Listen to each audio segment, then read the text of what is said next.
All right, we're back out here. So this is going to be interesting. Today what I'm going to be doing is working on getting the side skins that go here.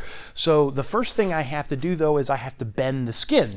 The skin comes along here and it actually curves right here. It comes out farther than right up against this. I've got to pull this rib and put it onto here, and then I've got to take those skins and I've got to prepare this curve. That's partly why I was preparing those angles, so that I could hook those up and use that kind of give it a wrench. And there's pictures of what it's supposed to look like in the plans. Now, problem, I need to find a place to do this work. This table is perfect for it. The problem with this table right now is it's sort of acting as a catch for this piece, even though this piece is not sitting on the table. It's, about that far above it. And, in the event that something were to fall, it has a place to land. Well, I got to use the table. So I'm going to have to slowly pull this table. Probably I'm going to just pull this table out to about here, so that in the event something happens, it will still have some of the table to fall on, or put something underneath. I don't know, we'll figure that out. I probably need to be a little more trusting of my sawhorses, but I'm not, so I don't want this thing to fall. But yeah, I'm gonna pull this out, I'm gonna get the skins on here, I'm gonna take all the bluing off, and I'm gonna work on curving the curve, or adding the curve or whatever for it. And then here shortly I'll pull this off and put it on here so I can get some idea of what I'm working with. And in fact, I may do that first and like put the skins on temporarily just to see what that looks like. Someone asked where these longerons go. They go up here. So we've got this side structure here, this longeron here, the cargo door is right there, and then ultimately this longeron will go like right through this little gap right here, like this. Not exactly how yet, not sure exactly how that works yet, but we'll see. But yeah, these go up here. So anyways, time to get to it.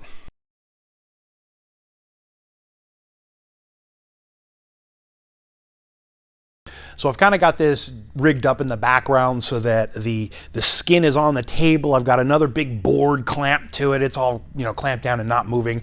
And the skin is coming off and I've got it bent down and like attached to a brick, and it's kind of pulling the weight, and I've got it shoved forward, so it's kind of bowing it upwards and bending it all at the same time. It's an ordeal. Getting this bend in here correct is been trying. It's difficult, and it's not really wanting to bend real well. If some of you have a better idea how to bend this, like they talk about in the plans, just cranking it and do it by yourself. And I'm finding that is not, it doesn't really want to bend, but I'm slowly working on it. Now what's important is you actually get this bend so that it is bent correctly per the plans at rest. And by that I mean once you take all the clamps off, you take all the clecos off and everything off of it, the curve is imparted. And the reason for that is because when you put it on the plane, you want everything to line up. You do not want to try to have it pull over into that shape, because then it's trying to pull out of that shape. And in doing that, the plane will kind of pull itself apart, for lack of a better term. It will cause the plane to be misshaped a little bit if it's pulling, out of that shape. So trying the best I can to get that bend imparted. It's a challenge. Again, one of the big things is I don't want any creases or folds in there that shouldn't be there. So working on that, taking it slow. I thought about maybe applying heat or something like that to see if that would help. If some of you have any options or any ideas as a good way to do this bend, I'm all ears at this point. My video from last week, one of the things you guys were really keen on is that I do show my mistakes, and you guys are really appreciative of that. Thank you, that's good. I'm glad to know that. Some of you though said that I should have instead got that angle aluminum from, there was a myriad of suggestions from Walmart, from Home Depot, big box stores, to local metal supplies, to aircraft spruce, to all sorts of different options. And, I could have saved myself that shipping cost had I just got it from somewhere else. And my thing is, I really didn't know what the shipping cost was going to be. So when I talked to them on the phone, they said, hey, we're going to have to ship this via 3-day. And I just said, go for it. I had no idea it was going to be $150. I just assumed there was going to be a cost associated with it and I was going to pay it. And really, I stand by that. And I stand by that because could I have gone to Aircraft Spruce and got that same part? Yes. Could I have gone to Home Depot and got that part? No. The type of aluminum is very specific. It has to be a certain grade of aluminum. Could I make something out of something you could get at, say, Home Depot or Lowe's? You could, but I wouldn't trust it. I know some of you are going to say, aluminum's aluminum. That's not true. So I wanted specifically the part that Vans said I needed to have, and I knew the place to get that was from Vans. So I just went with them. It's my own fault for screwing it up. I see it as, sort of a cost for making a stupid mistake. So anyways, I hope that explains why I did go ahead and get it from Vans as opposed to from sourcing it from some other place. I would never get a important structural piece like that from anywhere other than an aircraft supplier, though. I can't recommend going to your local big box store and replacing parts that way, just because that's just, don't do that. And then finally, a bunch of you got on me because I was saying longerons as opposed to longerons, which it's the longitudinal piece of the part. I have said longerons my whole damn life, and I probably will continue to make that mistake. Like pop rivet versus pull rivet or blind rivet or whatever. It's one of those little verbal foibles / ticks that I have. So sorry about that. I will try to be better. Anyways, back at it.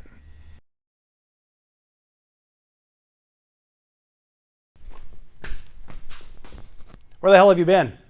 Okay, so here's the deal. I had to take a break. I've been working my ass off, and I don't mean out here, I mean job.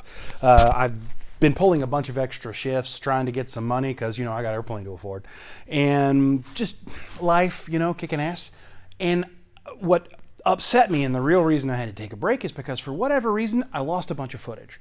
Every once in a while, my GoPro, which I use, which is a Hero Session, the little cube, it just doesn't record. Even though the light's flashing, it acts like it's recording, but you get it home and then you plug it in and there's no footage at all. Weirdly, I remember one time I had audio but no video. I don't know, it every so often just something goofy happens. That's what happened. The other reason is because this is what I've been working on, getting this curve working, which is the piece of skin that goes right here. And that curve, it kind of goes right up under here. You can see this rib has a nice gentle curve to it. The skin has to have a nice gentle curve too. It's not so gentle. I used the jig that I made and I was sitting there cranking on it and trying to get it to curve. And the curve is a little too far this way. It needs to be, the curve, the center of the curve needs to be about here. It's actually about here, which is not what I want. It's not bad, it's just not perfect. And I've been sitting here cranking on it, trying to get it to look good. It just doesn't. I'm not doing a good job, and I can't seem to get it to really work out. I haven't put any false creases or anything like that, but for whatever reason, it's not curving as cleanly and as nicely as I would have liked. I don't have an English wheel or something that I could work, try to impart a curve to it. And I don't know if that would work on aluminum or not, but probably. But either way, this is where I'm at on this one, and I'm going to leave it here. Probably what I'm going to do is I'm going to hang it. I'm going to go ahead and, cleco it all up to make sure it's not pulling the plane out of shape. Hopefully it's not. That's part of the video that I lost, as I was talking as to why you don't want to just leave it flat and then just force it up there and cleco it all in. It's because it's going to kind of pull the plane out of shape. So that's where I'm at. Sorry it took so long to get back out here. I was just so damn frustrated that I was like, you know what, pause. And also it was cold. I came out here one day, I was all fired up. I was like, let's do some work. And it was like 12. Thankfully it's, 50 or something out here now, so I can actually do some work. But anyways, that's what's going on. I'm going to keep working on it out here, and yeah, it is what it is. Life sometimes gets in the way. So I had some people tell me that they feel like I'm not working on the plane enough and that I'm not progressing fast enough for them. And I missed that. And I mean, I agree. No one wants this plane completed more than I do. And let's be honest, I want to go fly the damn thing. But I can only do what I can do, right? And that hole is tight. So yeah, at this point what I've done is I put the skin on. So this is the curve down here that I was working on. And you can see here, and I left it unclecoed for a reason, there's about a 1/2 inch gap, about a finger width gap down here. So my curve is not quite perfect. I'm going to go ahead and cleco it up and then let it sit and see if that helps. Maybe use a heat gun on it a little to heat this area, and maybe that'll kind of adjust how it's sitting so it's not like pulling the plane. And then I'll do the other side and kind of do the same thing. But I'm going as fast as I can. I think that's one of the things, I talked about before, is that my intent all along was to have this plane finished by 2020, by February 2020. And, well, I don't know if y'all realize this, but 2020 is coming damn fast. I ain't gonna make 2020. That's just not gonna happen. But I want to. It's not because I don't want to. Life is what it is. And I think if you build your own plane, which you absolutely can, by the way, if I can do it, you can do it. You're going to realize that all those dates go out the damn window as soon as you start working on it, because just life, We had a scare for a while that I was going to have to move back to Texas. So some of you know that my wife is an accountant. She works for a company in Texas. And so here's the other thing, is technically this goes like way over here. It feels like you're pushing that really far. My wife works for a company in Texas, and so there was a real good chance that we were gonna have to move back to Texas because her company just got bought out, merged, into another company. And she's been working remotely all this time. We're in Georgia. And so we thought maybe we were gonna have to move. It's looking like no, that we don't. Which is good, because I really didn't want to go back to Texas. I mean, I lived in Texas for, most of my life, actually. And I like Texas, but we like it here too. So I did not want to have to move back, because quite frankly, trying to move all this stuff, God, that would suck. Well, someone asked me about selling it. It's like, if you have to quit, are you going to sell it? And I was like, I don't want to sell it just because, well, one, I actually want to fly it. But the other thing is, just transporting all these parts to someplace else would suck. I mean, it would just be an awful thing to try to get it to some buyer somewhere who, really wants the plane. They're like, I'll buy it. I'm like, okay, well, you're going to have to fight with coming and getting it, because damn, it would be a pain.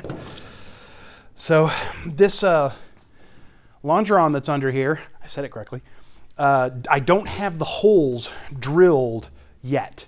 That's coming up in the next step. I do have the black line drawn across here, and I can actually see it. I got to push it down just a little bit, but I can see the line through my holes. So that tells me that's correct. One of the things I'm curious about, though, is they had me apply a twist to the longeron down here, and that twist seems wrong. Like, it seems counterintuitive. It doesn't seem like that twist should actually be there. So I'm going to re-look into that. I'm not sure what the point of that twist is. Maybe it'll become apparent when I put more stuff on the plane. A lot of things do become more apparent over time as to why you had to do it. So a healthy questioning of the plans is not a bad thing, but sometimes it's, things kind of don't present correctly until you put all the parts, and then you're like, oh, that's why we did that. So I'll leave it for now, but that might be something that gets undone. So anyways, I'm just going to continue to put clecos in, get all the things, lined up, and hopefully this curve will kind of work itself out a little bit. Like I said, it's not quite right. It's really close, but it's just not as good as I would have liked. So anyways, that's what I'm doing here.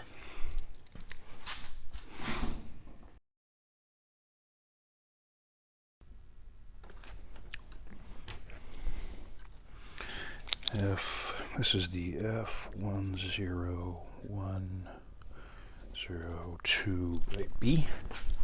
Yeah, B. So I had a number of you reach out and ask things like, would I be willing to have a race? The answer to that is no. No, not even a little.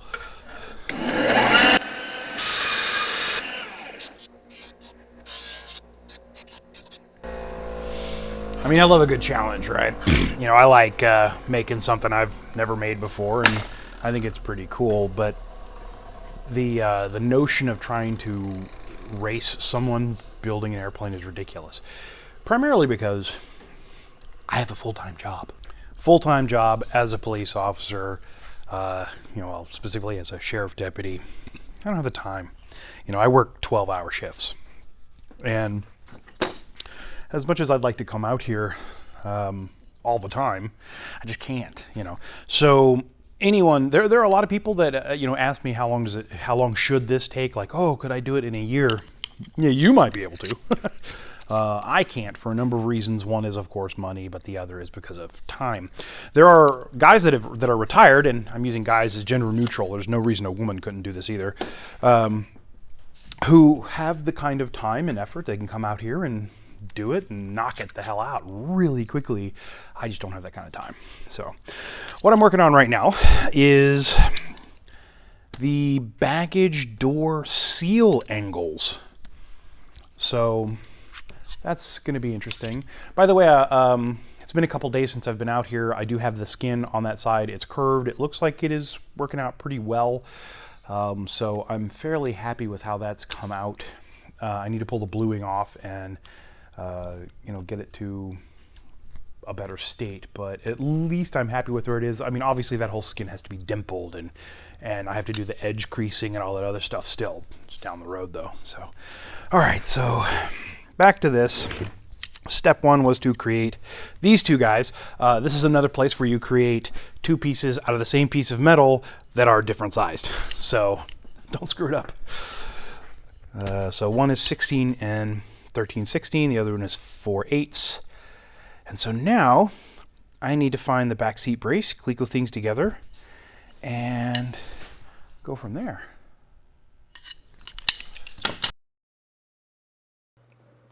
And right here, I'm going through and doing my famous hunt for the part technique of trying to find the parts that I'm supposed to be working with. And then it's just a matter of pulling all the bluing off and doing a bunch of test fitting to make sure that everything fits together.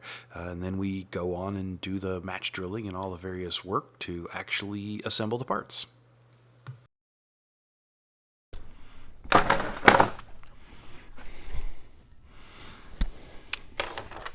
All right, so I'm eating M&Ms.